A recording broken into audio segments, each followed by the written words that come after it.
Hi, good morning. Um, so I did a lot of thinking yesterday and last night. And I guess I want to kind of explain that tarot reading that I did last night. That I posted. I didn't have service when I posted it, so it might not even be downloaded yet. But I'm gonna speak my truth. I'm gonna speak the script that they gave me. And again, I had to write it down because I don't want to mess anything up. Um, So for a long time, I felt like God had forgotten about me. Then I realized you can't get to the light without going through the dark. Once you master the darkness, then you will be welcomed into the light. A wise man recently told me that words are spells, and it really got me thinking about my script I was given about my life. When I turned 18, I received a trust fund from my biological mom's suicide. I was told she killed herself while on suicide watch in Sacred Heart Hospital on June 5th of 1983. She allegedly had schizophrenia. And that was the day after my first birthday. My father remarried when I was 3.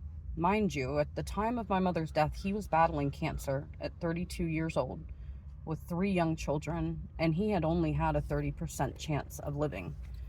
And ironically, the hospital gave him the wrong chemo, and it caused a whole bunch of health issues down the line that eventually ended his life right after retirement, before he had time to do anything that he really wanted to do. My father was a good man.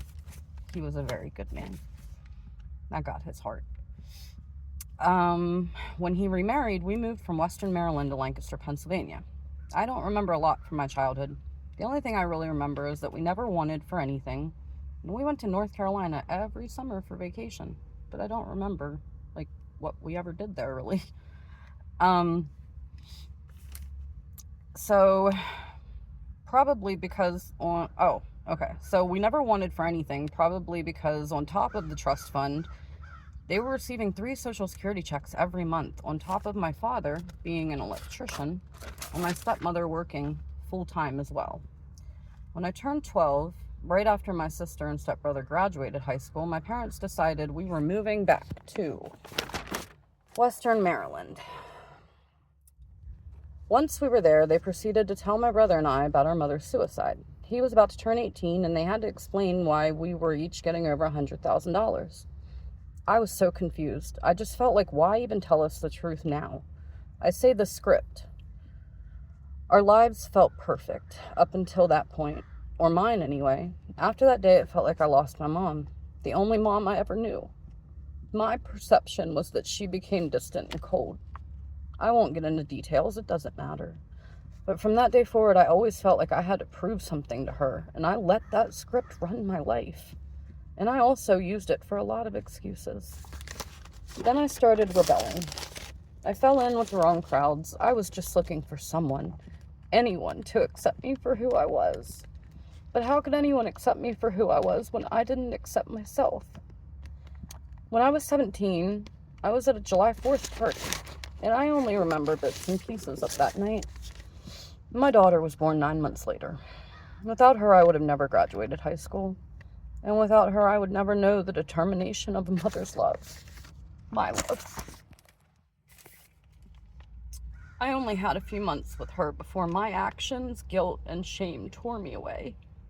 I received that trust fund. And by the time I received it, it was for, I think, around $180,000. There were a few vultures around me at that time. I didn't realize it then, but I see it now. I see it all now. My best friend at the time was 5 or 6 years older than me. My parents had been letting me hang out with her since I was 15, staying at her house with no supervision, making a lot of poor decisions. I had found a beautiful little Spanish-style house in foreclosure that I wanted to buy. But me wanting acceptance and friends, I listened to my elder best friend and bought a different house. Soon after buying that house, I met a boy that showed me a little bit of attention, and I ran with it. He introduced me to heroin. He told me that it was the least addictive drug you could do. Now, at this time, I smoked a lot of weed through high school, and I drank a good bit. But call me naive, autistic, I don't know. but I truly did not know what heroin was. I'm from a small country town, so after doing this with him for a few months, started to realize that he was just using me to fund his habit. So I broke up with him.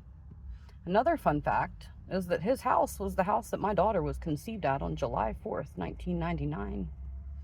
So a few days went by and his cousin stops by my house and he sees that I'm sick. I thought I had the flu, but he assured me that I didn't and that he had the cure for me. So then I went from sniffing dope to shooting it.